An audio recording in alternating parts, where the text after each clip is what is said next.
హల్లెలూయా. అది మొదలుకొని ఇంతకాలం ప్రభు మమ్మల్ని సహవాసంలోనే ఉంచారు. ఆ దినంలో తాడిపత్రి పాస్టర్స్లో నాకు ఎవరు పరిచయం లేదు. ఏ మహాకృపను బట్టి కాలేజీ మొట్టమొదటి పరిచయం. హల్లెలూయా. మంచి ఆత్మీయుడు, అర్థం చేసుకుంటాడు, ఎవరిని బాధ పెట్టాడు. ఆయన బాధ పొందుతాడు కానీ ఎవరిని బాధ పెట్టినట్టుగా ఈ పరిచర్య ఈ సహవాసంలో మేము చూసాం కాబట్టి యథార్థంగా చెప్తున్నాను. యథార్థంలో ప్రార్థన దేవునికి ఆనందకరం. హల్లెలూయా. మంచిది. సామెతల గ్రంథము 8వ అధ్యాయము 21 చూస్తే చదవండి. నన్ను ప్రేమించిన వారిని ఆస్తికర్తలుగా నిలబెడతా అన్నాడు. సేవకులమైన మేమైనను విశ్వాసమైన మీరైనను ఓ మంచి ఆస్తికర్తలుగా ప్రభు నిలబెట్టాలంటే మనం ఎవరిని ప్రేమించాలండి? దేవుని ప్రేమించాలి. దేవుని ప్రేమిస్తున్నాం ఎలా చెప్పగలవు? దేవుని ఆజ్ఞలు గైకొనడమే. యోహాను సువార్త 14వ అధ్యాయంలో ఉంది కదా, నా ఆజ్ఞలు గైకొన్నటువంటి వాడు నన్ను ప్రేమించుచున్నాడు. కనుక ఆయన ఆజ్ఞ ప్రకారముగా మనము నడుచుకున్నట్టయితే నిజంగా దేవుని ప్రేమిస్తున్నామని అర్థం. ఆయన ప్రేమించినట్టయితే వాక్యం సత్యం కనుక ఖచ్చితంగా దేవుని ఆస్తికర్తగా నిలబెడతాడు. అంటే ఆరోగ్యం ఇస్తాడు, సమాధానం ఇస్తాడు, నెమ్మదిని ఇస్తాడు. ఇంకా మనం చూసినట్టయితే కాండము 7వ అధ్యాయంలో 12వ వచనం చూస్తే నీ కొడుతనం ఉండదు అంటాడు.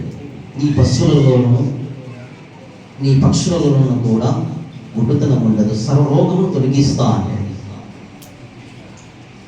దేవుని నిజముగా మనం ప్రేమించినట్లయితే సేవకులమైన మేమైనను మీరైనను ఆదివారం పూట క్రమంగా మీరు వస్తున్నట్లయితే మీరు దేవుని ప్రేమిస్తున్నారని అర్థం.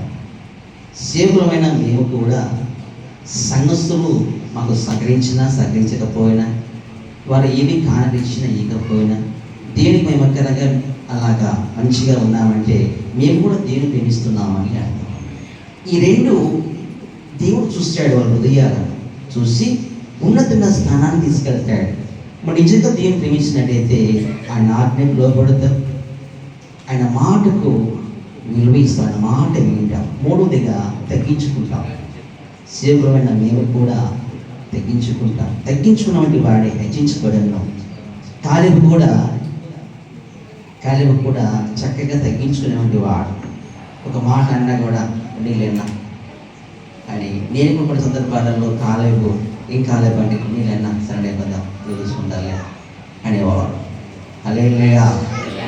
గమనించండి, మీరు కూడా మీ సేవకుడు ఏ విధంగా అయితే మరి నడుస్తున్నాడు మీరు కూడా అలాగే ఉన్నారని నమ్ముతున్నాను. చక్కగా మీరు కూడా చక్కగా చెప్పారు.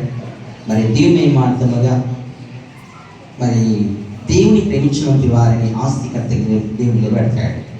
తన పిల్లలను కూడా అక్కడ మాట అంటాడు.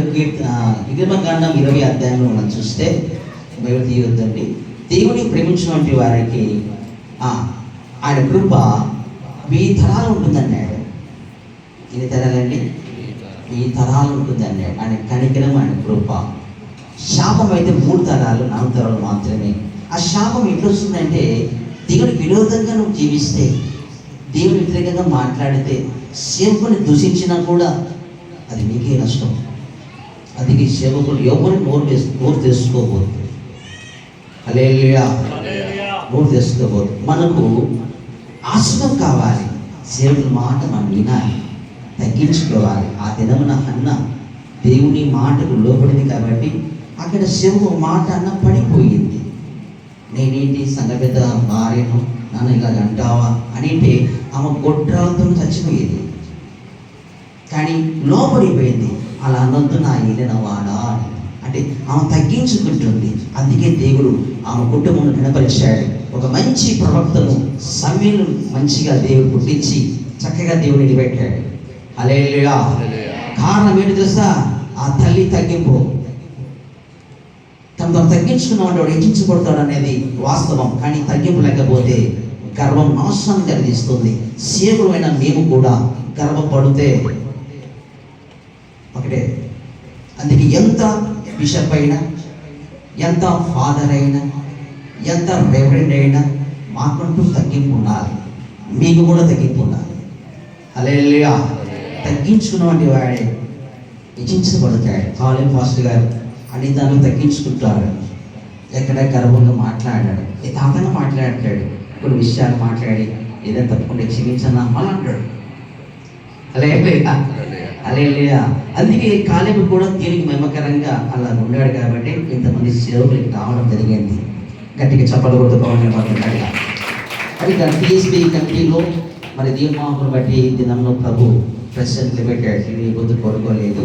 మన తగ్గింపును బట్టి మన తగ్గింపును బట్టి మన యథార్థతను బట్టి దేవుని బట్టి తగిన స్థానంలో దేవుడు ఎక్కిస్తాడు. మీరు కూడా మీ కుటుంబంలో అభివృద్ధి కావాలన్నా, మీ పిల్లలు నిలబడి కావాలన్నా ఫస్ట్ దేవుని మనం ప్రేమించడం మొదలు పెట్టాలి. నామకాస్తంగా ఉన్నట్టయితే నీ బ్రతుకు ఆడే కూర్చుంటుంది, ముందుకు పోలేవు. హల్లెలూయా. కానుక విషయంలో చూడండి, ఆదివారం పూట దేవుని మాత్రం దేవుని ప్రేమించేవారు హృదయపూర్వకంగా ఇస్తారు. కొంతమంది కొనుక్కుంటూ చేస్తూ ఉంటారు. సునిగేవారు గొడిగేవారు అభివృద్ధి కాలేరు. హల్లెలూయా. అర్థమవుతుందా? కొంతమంది చూడండి దేవునికి వస్తారు, ఒక 10 రూపాయలు కానుక ఇస్తారు. మా చర్చలో కొన్ని సందర్భాలలో ఎవరు వేస్తూ ఉంటారు, స్నీక్ బీన్ వేస్తూ ఉంటారు, ఇస్తున్నారు. స్నీక్ బోన్లు వేస్తే మన బతుకులు కూడా ఆడికే ఉంటాయి. దేవుని ప్రేమించలేదు అర్థం. ఫస్ట్ దేవుడు నీ హృదయం కావాలి, తర్వాత నీ కానుక. గమనించండి, ఆ దినమున ఆ పెద్ద తనకున్నదంతా చేశాడని చెప్పేసి కనపరిచాడు దేవుడు. దేవుని ప్రేమిస్తుంది కాబట్టి దేవుని ప్రేమించేవారు ఖర్చు పెట్టాలనుకుంటా దారుణంగా పెడతారండి. ఆ క్రియేచాలు సేవలైన మేమైనను మీరైనాను, అది దేవుని ప్రేమించడం. దేవుని ప్రేమించేవారు ఆస్తికర్తకి నిలబెడతాడు, గుడ్డుతనం ఉండదన్నాడు. ఇంకా 1000 తరాలు నా కృప వారి పిల్లల మీద ఉంటుందన్నాడు. అంటే మనం దేవుని ప్రేమిస్తే మన పిల్లలకి అన్ని తరాల వరకు మనము ఆస్తిని సమకూర్చుతున్నాము. సేవలన్న మనమైనను మీరైనను, మన పిల్లలు మంచిగా ఉండాలన్నా, అభివృద్ధి కావాలన్నా మనం దేవుని ప్రేమించాలి. ఆదివారం పూట 8 గంటలకు ప్రార్థన, 10 గంటలకు ప్రార్థన. అంటే కొంతమంది ఎక్కడ ఉంటారు, వాళ్ళ ఇళ్ళల్లో ఉంటాడు, ఇంకెక్కడ ఉంటారు, పొలంలో ఉంటాడు. ఆ రోజు రారు. అంటే నువ్వు దేవుని ప్రేమించలేదు, నీ పొలం ప్రేమిస్తున్నావు, నీ ఆస్తిని ప్రేమిస్తున్నావు. అట్లా ఉండొద్దు. క్రమానికి మనం ఫాలో అవుతే దేవుడు ఖచ్చితంగా నేను కూడా నీ కుటుంబాన్ని అభివృద్ధి పరుస్తాడు. ఈ మాట దేవుడు దీవించి ఆశ్రయించును గాక.